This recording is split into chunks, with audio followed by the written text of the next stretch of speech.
Students, आज हम पढ़ेंगे osmo regulation in different environment में टेरेस्ट्रियल इन्वायरमेंट को। टेरेस्ट्रियल इन्वायरमेंट कौन सा है? ये वो इन्वायरमेंट है जो लैंड पे मतलब खुश्की का है, और यहाँ पर जो ऑर्गेनिजम्स हैं अगर हम उनकी बात करें तो उनको हम डिवाइड करते हैं टू में। हम कहते हैं उनमें से एक है इनवर्टिब्रेट्स। इनवर्टिब्रेट्स कौन से हैं? वो वाले ऑर्गेनिजम्स जिनमें रीढ़ की हड्डी नहीं होती, जैसे आप इस डायग्राम में देख रहे हैं कि ये क्या है, ये इनवर्टिब्रेट्स हैं। जो लैंड के एनिमल्स हैं जो जिनको हम सेकंड टाइप में डिवाइड करते हैं वो कौन से हैं? वो हैं वर्टिब्रेट्स। ठीक है, अब हम इन्हें देख लेते हैं कि ये कौन से हैं। एक तो हमने बात की कि इनवर्टिब्रेट्स हैं और जो दूसरे हैं वो वर्टिब्रेट्स हैं। वर्टिब्रेट्स जैसे ये आप देख रहे हैं कि यहाँ पर जो एनिमल्स शो किए हुए ये वर्टिब्रेट्स हैं। जैसे कि वर्टिब्रेट्स उन एनिमल्स को कहा जाता है जिनमें रीढ़ की हड्डी होती है। ठीक है, जैसे आप यहाँ पर देख रहे हैं कि फिशेस हैं, एम्फीबियंस हैं, रेप्टाइल्स हैं, बर्ड्स हैं और मैमल्स हैं। ये सारे के सारे जो हैं ये वर्टिब्रेट्स हैं।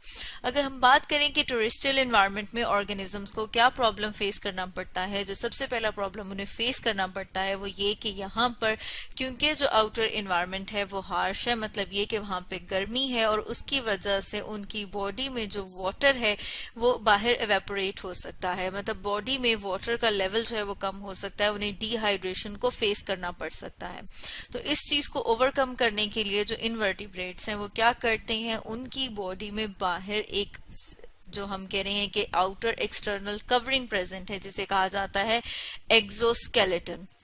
जैसे आप यहाँ पर देख रहे हैं कि एक्सोस्केलेटन किसे कहते हैं? वो स्केलेटन जो बॉडी के बाहर प्रेजेंट है, और वो किससे मिलके बना हुआ है? वो मिलके बना हुआ है काइटिन से। काइटिन के सेल्स हैं वो मिलके बना रहे हैं, और ये जो है ये क्या करता है, ये इंटरनल इसके जो वाटर का कंटेंट है उसको इवेपोरेट होने से बचाता है। ठीक है, मतलब ये कि ये जो है ये वाटर रेजिस्टेंट है। अगर आपने कॉकरोच देखा होगा, अगर आप उसके ऊपर पानी डालें तो वो एब्जॉर्ब नहीं होता। क्यों? क्योंकि वो वाटर को जो है वो अपने अंदर से पास नहीं होने देता, मतलब जो उसकी आउटर कवरिंग है।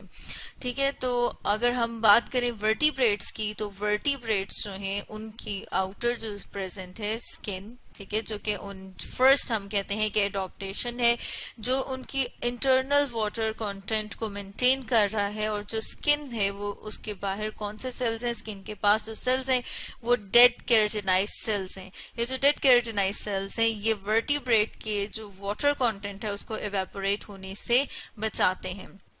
इसके अलावा जो ऑर्गेनिजम्स हैं वो डिफरेंट मेटाबॉलिक और बिहेवियरल एडॉप्टेशंस शो करते हैं। उनको क्या कहा जाता है? उन एडॉप्टेशंस को कहा जाता है एनहाइड्रोबायोसिस।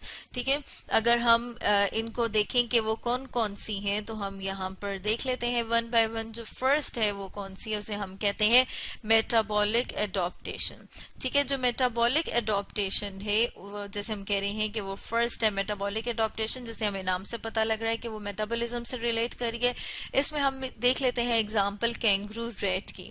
कैंगरू रैट जो है वो एक एनिमल है, इसके साथ में आपको डायग्राम दिखा देते हैं। यहाँ पर देखेंगे आप तो ये एक कैंगरू रैट की जो है वो डायग्राम है, जिसे ये आप देख रहे हैं।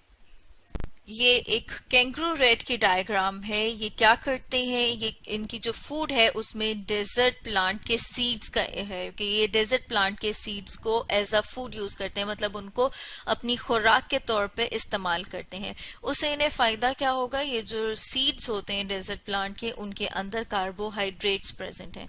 कार्बोहाइड्रेट्स क्या है? कार्बोहाइड्रेट्स जो हैं उन्हें कहा जाता है कि वो बायोमोलिक्यूल्स हैं जो कार्बन, हाइड्रोजन और ऑक्सीजन से मिलके बने हुए, और इनके क्योंकि हम कह रहे हैं कार्बन, हाइड्रोजन और ऑक्सीजन से मिलके बने हुए, जब इनका ब्रेकडाउन होता है मेटाबॉलिज्म के रिजल्ट में तो वो क्या प्रोड्यूस करते हैं?